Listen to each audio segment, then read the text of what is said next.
Welcome back to Double Down University. I'm back at you guys with another college basketball prize picks video, and this one is for the late night slate. I have two picks for you guys. I have the center Islavich for Illinois over 12.5 points, as well as Devin McLaughlin over 12.5 points for Vanderbilt.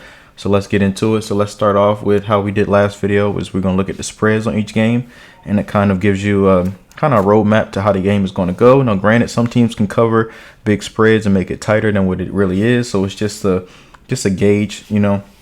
So in the Illinois game, it's a huge spread of 24 points against Oakland, and then also we have an 8-point spread in the other matchup, or 7 point. It just moved down to 7. It was at 8, so moved to 7 for the Vanderbilt and California game. So that is the McLaughlin game. So let's start off with Islavich, the center for Illinois. So with him, he is a huge freshman. This guy is 7'1", 255 pounds. So he should have a massive advantage in the post.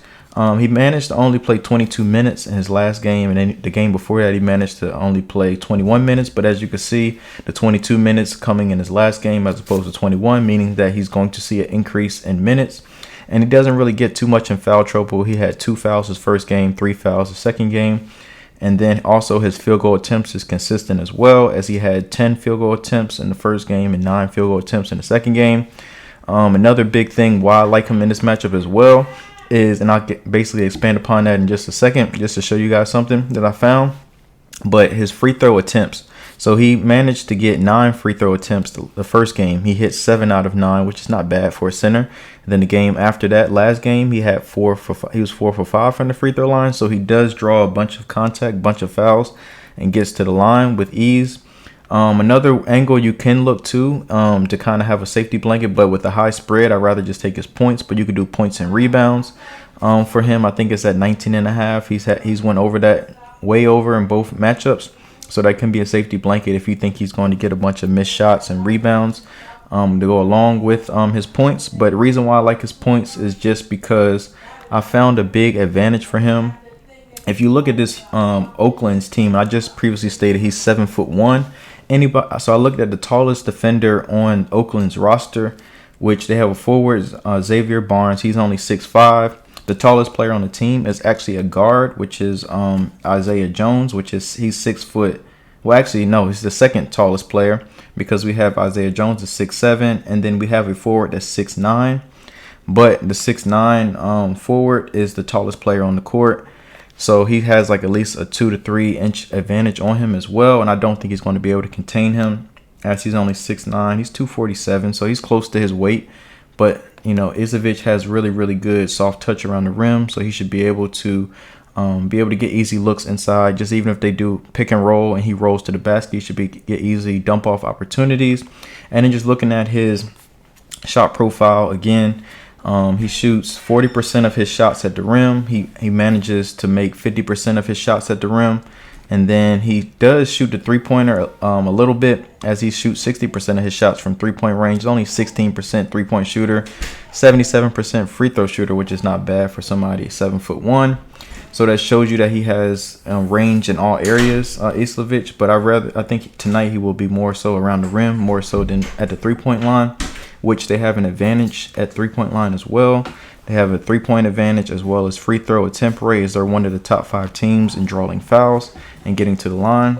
So that works in their favor as well. So I really like him in this matchup. Moving forward to our next player, which is Devin McLaughlin. So with him, he has an advantage in the free throw area as well, as Cal fouls a lot, as they're 241st in the country in fouling. And then also he has near proximity, which he does most of his work. They're 68th in the country in near proximity shots. And then let's look at his shot profile as well. So with his shot profile, he shoots 89% of his shots at the rim. And he makes 70% of those shots at the rim. He shoots 10% of his shots from mid-range, which he's 100% on his mid-range shots. Doesn't shoot threes at all. He's a 71% free throw shooter, which is not bad. And then, like I said, Cal, they basically induce a lot of fouls, and then they also allow threes. So what we're going to do is we're going to do personal fouls, and then we're going to do points in the paint. Let's see, points in the paint. So right here, personal fouls and points in the paint. So as we can see here, Cal is on the other side of this, as they allow they average 25 personal fouls per game, which is a lot, and then points in the paint, they average 22 points in the paint so far in the season. But take with that with a grain of salt, because Cal hasn't really played anybody of stature so far, so this will be their biggest test. So these numbers are pretty much skewed against really cupcake teams. So I really like Devin McLaughlin. And then also his last 2 games, he had 14 points and 24 in his first matchup against, I think this is Maryland Eastern Shore. So I really like him, and he's a rebound monster as well. He has 19 and 13 rebounds. Free throw attempts, he is aggressive. He does draw fouls, as he had 9 free throw attempts his last game and 5 free throw attempts his game before that. He was 4 out of 5, and then he was 6 out of 9 this last game.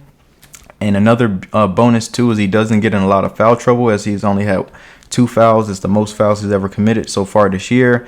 His usage rate is high as well at 23% and then 24% in the first matchup.